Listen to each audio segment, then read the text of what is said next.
All right, welcome one and all to the one game that has been requested. I've never had someone request me cast a replay so much as this one. This is the real player spawning in the top left corner of the map, or not top left, it's Polar Night. I've already messed this up, but it is the 12 o'clock location, Startail Bomber. Confirmed as he was streaming this last night. His opponent in the south, leveling up an account, going from bronze to masters, or grandmasters. I think he's on the road to masters at the moment. It is DUI, driving under the influence of puCK. Now, wait, what? No Oracle, please? No Marine? Okay. That sounds like a fair compromise coming out of these two. So, yeah, puCK is a really good player. He just recently qualified for IEM Sao Paulo. A lot of people have been doubting him for a while. Bomber is no good at bargaining, I think, saying no Oracle for no ghosts. You're not going to have fun playing TvP if there's no ghosts. No Viking. puCK with the counter offers. Forget the metagame for a second. We've got some real bargaining going on right now. Vikings, no. Oracle, no. Okay. Sorry. All right, well, I don't know if these two know who, like, obviously puCK knows who Bomber is. I don't know if Bomber knows who puCK is, being that he's on an alternate account like this. No deal. I'm loving what's coming out of this. If you make classes, can't kill them. All right, that's a fair point. It's a fair point. Now, okay, Polar Night. Oh man, how long is this gonna? Sorry, I thought the talkie was gonna be done. You don't see players talk this much in a game. For those who haven't been watching puCK stream, by the way, a quick shout out to him. He's been doing this sort of like bronze to grandmasters stint, and some of his games have been hilarious. Like puCK, in professional play, he does things like dropping immortals. He'll pick things up and have a lot of crazy micro. His gateway aggression is actually really strong. This is Bomber, though. This isn't some like diamond player on your road to grandmasters. This is the real deal, and this is someone you have to actually deal with in a big way. I don't know that puCK is gonna exactly be able to use funny tactics against him, but puCK is like the funny man when it comes to StarCraft 2, and evidenced by the jokes being made through the chat here. Now it looks like it's calmed down, so we can actually focus on the game a little bit. We did have that one gas, a little bit delayed here on that second one, nothing too crazy, but wait, what does he believe him? Oh, they're just agreeing to no Oracles, no Vikings. Yeah, I don't think that's gonna happen, of course. People, they're joking around, but that's probably not gonna be the case. But yeah, Bomber also recently announcing that he's gonna be playing for a little bit. He did, of course, recently, you know, the whole Red Bull Battlegrounds had that announcement about not playing anymore and all these things. But looks like, you know, he's having some fun on ladder at the very least. Now, I don't know what server this is on, but I'm told that this was last night, so that's all I know. That's all I know going into this. 7 p.m. toss, yeah, super ghosted. puCK's probably busy tabbing out and typing. That is, of course, the thing that puCK does a lot. He's got such insane micro that he actually tabs out of the game quite a bit when he's streaming. No Oracle, no stress. You know, this is funny because Bomber, if you guys remember the first time he was streaming at Red Bull, he had like that big banner behind him hanging that said basically like Oracle OP or something like that. Ooh. Oh. Alright, so I guess we're not going to see Oracles this game? I don't know. We'll see if puCK is a man of his word or not. As he did go for the Robo. Not the Stargate, so not the Oracles. Nothing to worry about here. But to take that expansion. This is shaping up to be a somewhat regular game so far. Nothing too out of the ordinary from either players. Just a little bit of friendly banter. I like the bunker coming down pretty early too from Bomber. Wants to make sure that he doesn't get caught off guard by any sort of early aggression. Because, you know, there's that one thing that always lurks in the back of your mind. Whether you're playing your best friend or a really tough opponent, you kind of have to go like... Alright, he's typing a lot. Is he trying to cheat?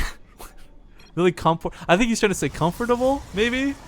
I'm assuming that's an English thing. Yeah, I guess, yeah, he's not wrong. If this Oracle's coming, it's really comfortable. puCK, they're going for that early Robo base, so just looking to get some Colossus out quick. You know, you expect your opponent to go bio. That's how Terran plays. You can't really play mech. There are a few players who have been trying to make mech work, and they do in very particular circumstances, but not often. Now, what I do question is this earlier Warp Prism, because what is puCK going to be able to do with this? He doesn't have a lot of gateways. He doesn't have sentries to do some sort of weird force field tactics on a ramp or anything like that. So, is he going to go for Warp Prism speed and get Immortals out after this? Just go for some crazy drops like that? Someone in chat saying he should hallucinate Oracle. Yeah, that would be the best. Oh, Bomber gets a scan off. He's going to see that Warp Prism pop, I think. Oh, I don't know if he saw that actually pop, but he saw the thing. No. He's confirming there's no Stargate, so... This is wrong. Alright, is going to go for Gravitic Drive, but not... wait, what? Not Immortals coming out of this, but a Colossus. Okay, hang on. Hang on. Back up. Forget whatever they're saying in chat right now. This is irrelevant. puCK does something really trolly in lower leagues, and I can't believe I think he's about to try this versus Bomber, where he does like Colossus drops. Now, this actually is really effective against mineral lines, because the SCVs just die instantaneously, but this is something that works because players are not ready for it. Bomber has been kind of goofing around. He's ready to play against probably, you know, like Charge Lots, Oracles, Storms. This is so dumb to consider, but this might work if that's what puCK is going to do. He is going to pick... Oh my god, okay, so puCK is a showman, to say the least. We're going to have some fun with this. I don't know how well this will work, though. Watchtower is taken, so he's got to be very careful he doesn't go in vision of this. I mean, the last thing you want to do is reveal this a Warp Prism, regardless of what's inside of it, or what could possibly be inside of it. So here's what's really dumb and why this could possibly work. Like, you see a Warp Prism, first thing you do is make a Viking. Well, after the last patch, even without that Gravitic Drive, by the way, look how fast this goes with Gravitic Drive, the speed boost on the Warp Prism. Even an unupgraded Warp Prism can outrun a Viking. Even if it's already just deployed, it can undeploy and run away in time. This is a Warp Prism with speed that doesn't have to deploy because it's unloading a can of whoop ass. There was first blood in there somewhere, I don't know, but the Colossus going to town on that SCV line. How many were killed? Only 3 so far, nothing too crazy. Going to try and kill a couple more SCVs. Meanwhile, Bomber's going to push this, realizing, like, look, if there's a Colossus in my base, there's no way you have an army to defend with. And puCK already popped off the overcharge, so going to try and do it again against this Marine force, but Bomber can just push past this. He realizes this. There's no second overcharge because he already baited one out. The Sentry! Oh no, if puCK had gotten the Sentry in the force field on that ramp, these Marines would have never made it to the top. Is this what you guys wanted me to cast? Oh, okay, the Warp Prism coming back home. I was gonna say, like, this is not looking good for puCK. There's no way he holds. But with a Colossus, he just may, because it's so good against Marines. And he's even gonna micro with the Warp Prism. The Stalker's gonna soak some of these hits, but every single wave kills like 3 or 4 Marines, and a couple more go down. Colossus will stand, albeit just barely, but it still stands. And now Bomber actually has no units. puCK lost the base. How many workers did he got? No, still have 48 workers. He's still in this game.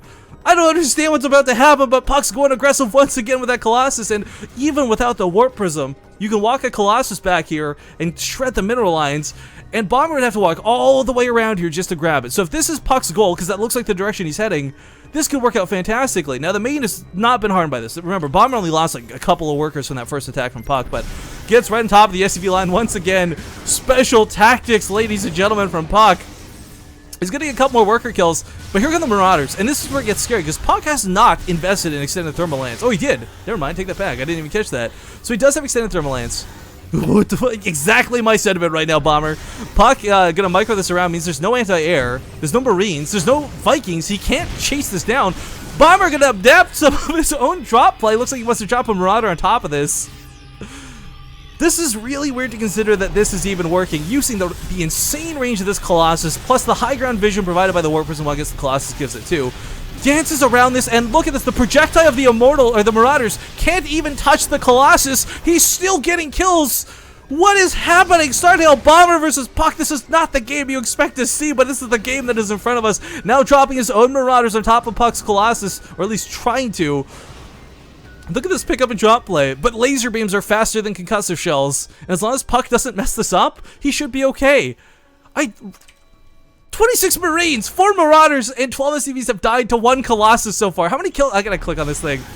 34 kills! It's up to 34 kills, and it's not done yet. It cancels the SCV building the command center. Still gonna maneuver around with the insane speed of this Warp Prism. And you gotta remember, puCK took a third base behind this. He could go for like a 9 gate all in off of this, and it wouldn't be a problem in the world. Still dancing around with this Warp Prism, still alive somehow. Looks like we do have a counterattack finally coming out of Bomber that's saying, screw it. I can't compete with this weirdness. But this Colossus at home waiting for him. Like I said, there's an economy for this behind puCK. This isn't some like weird one base all in. Still dancing around with this Colossus. It does get a bit scary though. There's a lot of Marauders out now, and if puCK slips even once, with the Colossus being half dead, Bomber may be able to snipe it off. But again, it's projectiles coming out of these Marauders, so as long as puCK is quick, you can juke out the projectile damage. I don't even understand what's happening right now, but I'm starting to understand why people wanted this game cast so badly. Charge lots are being made behind this. Storm is being made behind this. puCK is actually preparing for a very normal game to transition out of this. And Bomber has no third base. He's so focused on killing this Colossus, he never re-put an SCV on the command center that was building. Still killing Marauders. I'm sitting here with just this big dumbfounded smile. Oh, no, doesn't lose it. Okay, Warp Prism got a little bit sloppy. Can I make one? A Viking? Oh, because they agreed, no Vikings. That's why he has no Vikings. They're actually honoring their agreement. puCK never made Oracles, and Bomber never made Vikings. This is making sense now. So many Marauders gonna try and snipe off this Nexus. Gonna try and do some damage to puCK on a counterattack basis, but I just don't know if it's gonna happen. The Colossus at home will fall. The Nexus may come shortly after, but charge lots are already done. In the meantime, still dancing with 44 kills on this Colossus. 45. It's about to die though. One more hit. Oh, puCK picks it up. And of course it regenerates shield inside. Force-Fed on the ramp will actually keep puCK's own Zealots from being able to respond to this. Looks like the Marauders are actually going to do a little more damage than they think he wanted to, thanks to the help of puCK. I don't think the Nexus will fall down. The Nexus in the main certainly did. But Bomber, I don't believe, knows about this third base. No! He has no idea puCK's got a third base! Meanwhile, the Colossus shields are probably regenerated by now. And I'm trying to rationalize this game. But, like, the fact that Bomber's agreeing not to make Vikings at this point is just so dumb to me. Because at one point, you have to be like, forget it. I'm losing to a Colossus. I don't care what our agreement was. I have to make a Viking. But Medivacs coming back home with those Marauders. They got that base snipe, and Bomber still has no knowledge of that third. Oh my god. What a game. Okay, so SCV's now being killed once again. Like I said, you don't even necessarily need the Warp Prism for this. 52 kills. If this Colossus gets 100 kills, I will lose it. How many workers killed so far? Up to 32. Personal kills up to 57. No Marauders in sight. No way to deal with this. A siege tank even might be better than Marauders at this point. Oh man, okay. So picks it up again. Not surprising there. Another big drop coming towards the main. puCK will not get this main base back up. But it's a little irrelevant because, again, the main base is like the least problematic. He has a third. Bomber has just now discovered that. We got Storm available, goes down top of this, but a quick pickup out of Bomber might be showing you while he can't contend with Colossus, he can still play normally and play normally quite well. His response times have been perfect. Third base going to be sniped off once again. puCK, where's that Colossus? Did it finally go down? No, it's just standing here with nothing to oppose it. So we'll keep a click on that so we can keep an eye on it. Third base goes down, though. Bomber actually starting to do some real economic damage to puCK. But note the supplies, guys. Bomber's not exactly ahead in supply at this point. puCK's got 73 workers to the 31 of Bomber. Bomber's production won't be able to keep up with the lack of economy. I'm having like brain aneurysms trying to keep up with this game. What bothers me most is like, okay, we're the Marines. Like, okay, you didn't make Vikings, I get that. There's the honor of a man at stake. You don't go back on your word. But where are the Marines to chase down the Warp Prism, right? More SCVs going down here. This Colossus up to 73 kills. It might just hit those triple digits. I want end. This is stupid game. And I think puCK is just sitting there with like a... If I go through... I'm going to go through his stream after this, through his VODs, and see if he's got this big dumbass grin on his face, because I imagine he does with the way this is going. Bomber with a purely Marauder composition pulls the SCVs. He's going to go for one last big push to try and end it all. Bomber, you are an honorable man, and no one can take that away from you. For not making a single Viking this game. This Colossus, though, is getting close to 100, guys. 79, 81. Can he do it? Meanwhile, puCK is actually going to struggle to defend. So many Marauders here. The Zealots, even with charge, can't connect to much of this army. There's some storms that need to be laid down. There's so many medevacs. Every Marauder has a personal healer. This Colossus at 91 kills. So close to 100. These Zealots are going down, and the Marauders are actually doing a great job pushing into puCK's base. There's a Colossus, but it goes down. There's nothing left to defend it. And this... Oh, puCK, move the Colossus. Please get 100 kills before the game's over, because you might lose. You might just straight up lose. Marauders are going to destroy everything going on right now, and looks like the last couple probes will go down here in the natural. Third base still mining strong, and the production has been left untouched. These Colossus are having a bit of a spaz attack. 94 kills, come on. 100, can you do it? Oh, the Nexus goes down so fast with this many Marauders. The Colossus can't even contend without a Warp Prism to dance around. The Archon is doing a little bit, but the probes aren't even touching anything again. Each of these Marauders has a personal healer. Down to 3 workers, though, is Bomber. Where's this Warp Prism at? Coming home? Coming home? Coming home? No, it's in the main. puCK. 96! 96! 97! 98! There's not enough! There's not enough in the main! There's not enough units for him to get 100 kills! 98! Can he do it? He's got to catch something coming out of the production. He's got to catch something coming out of the production. Bomber has no units on the field, or workers on the field, but he's got a lot of units. puCK has no units on the field, but he had, past tense, a lot of workers. He's pulled out the probes, and then the Zealots are going to charge forward. This last Colossus will do what it can, and with a smiley face, fun was called. What did I just cast? Bomber versus puCK, the weirdest game I've ever seen in StarCraft 2. Hang on, where did this Colossus end up? Where is this thing? Hang on, Warp Prism. Oh, 98 is where it ends.